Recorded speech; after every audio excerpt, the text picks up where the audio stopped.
The sky was never meant to scream. Yet during World War II, there were moments when it did. And when it happened, humanity crossed a line it could never erase.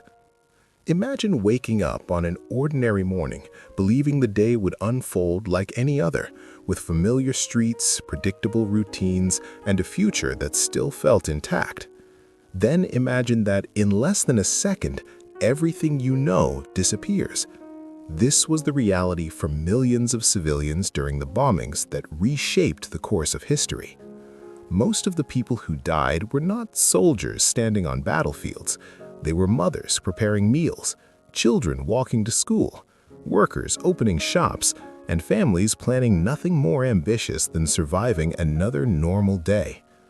Before the bombs, life moved quietly through cities that had no idea they were about to become symbols. In London, tea kettles boiled in small kitchens while people dressed carefully, clinging to routine as a form of silent resistance. Even as war approached, dignity remained.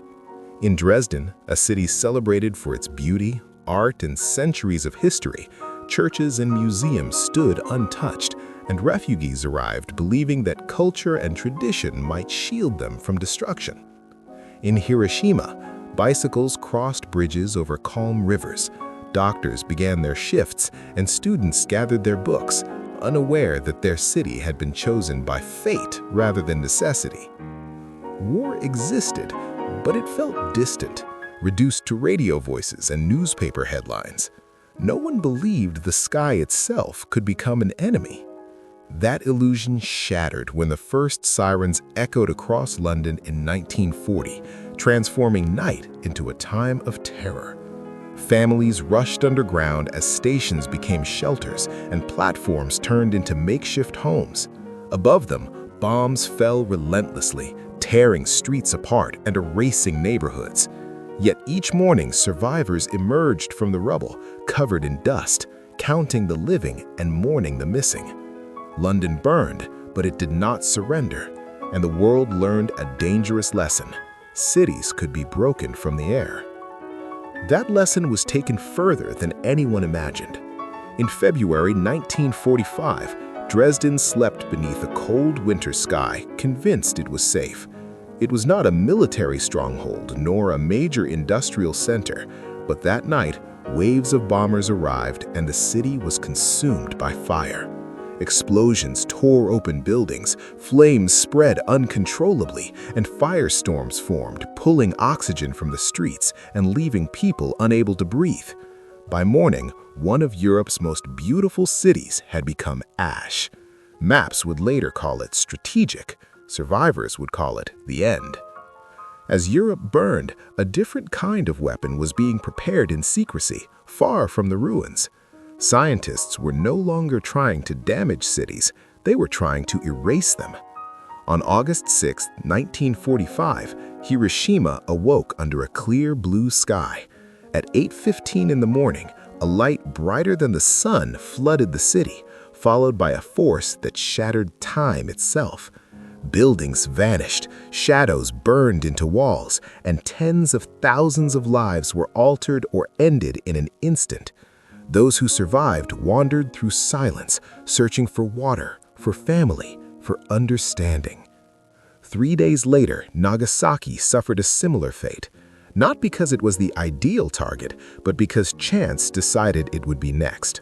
The war ended soon after, but peace arrived carrying a new kind of fear. Humanity had entered the atomic age, an era where the power to destroy the world existed not in theory, but in reality. Cities were rebuilt, but scars remained etched into the ground and into memory.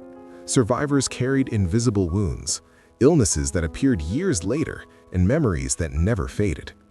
The world promised never again, yet fear had already found a permanent home. The decades that followed were shaped not by explosions, but by restraint.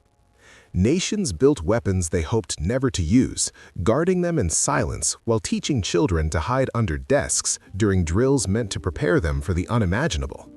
The sky no longer needed bombers. Missiles waited in silence, ready to end everything within minutes. Peace was maintained not through trust, but through fear of mutual destruction. Over time, the bombings of World War II became lessons, then abstractions. Names turned into numbers, and footage replaced faces. Yet behind every statistic was a life interrupted, a family torn apart, a future erased. The survivors spoke not of revenge, but of responsibility, warning that the most dangerous moment is when people believe such destruction could never happen again. Forgetting, they knew, was the first step toward repetition. Today, rebuilt cities stand where fire once fell, their streets filled with life once more. But above them remains the same sky, quiet and unchanged, holding the memory of what it has already witnessed. The bombings did not simply end a war, they forced humanity to confront its own reflection, revealing both its capacity for destruction and its responsibility for survival. The question left behind is not what we are capable of destroying, but whether we are wise enough to protect what remains. Because the sky is still there, and history has shown that it does not need permission to fall again. The final truth is this: the bombings of World War II were not just moments of destruction, they were messages sent across time. They were warnings written in fire, light, and silence, meant not only for those who lived through them, but for every generation that followed. When the bombs stopped falling, the war ended, but humanity stepped into a future forever shaped by the knowledge that it now possessed the power to erase itself. The cities that once burned chose to live. They rebuilt streets where ashes had settled, and raised homes where shadows once marked the last moments of human life. London continued to breathe. Dresden stood again. Hiroshima and Nagasaki transformed their pain into memory, not to preserve hatred, but to protect the future. Their survival became an act of defiance against forgetting. War is often remembered through leaders, strategies, and victories, but its true cost is written in ordinary lives interrupted without warning.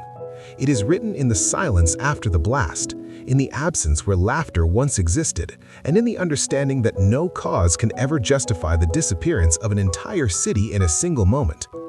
The bomb revealed that progress without wisdom is not advancement, but danger.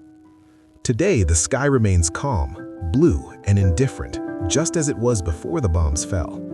That is the most unsettling truth of all. Nothing about the world looks like it is on the edge of destruction, and yet it always has been. The responsibility now rests with memory, to remember the fear, to remember the loss, to remember the consequences. Because history has already shown what happens when the sky is turned into a weapon. And if humanity is to survive its own power, it must choose restraint over pride, memory over ambition, and humanity over domination. The war ended decades ago, but its final lesson is still being written, and it is written not in fire, but in the choices we make while the sky remains silent. If this story made you pause, if it made you feel the weight of history for even a moment, then this memory matters. Stories like this only survive when they are shared, when they are remembered, when they are passed forward. So if this video moved you, leave a like. It tells the algorithm that history still matters, that memory still matters. And if you want more stories like this, stories about war, humanity, and the moments that shaped our world, subscribe to the channel, because forgetting is how history repeats itself. Turn on notifications so these stories don't disappear into silence. And share this video with someone who believes the sky should never scream again. Thank you for watching.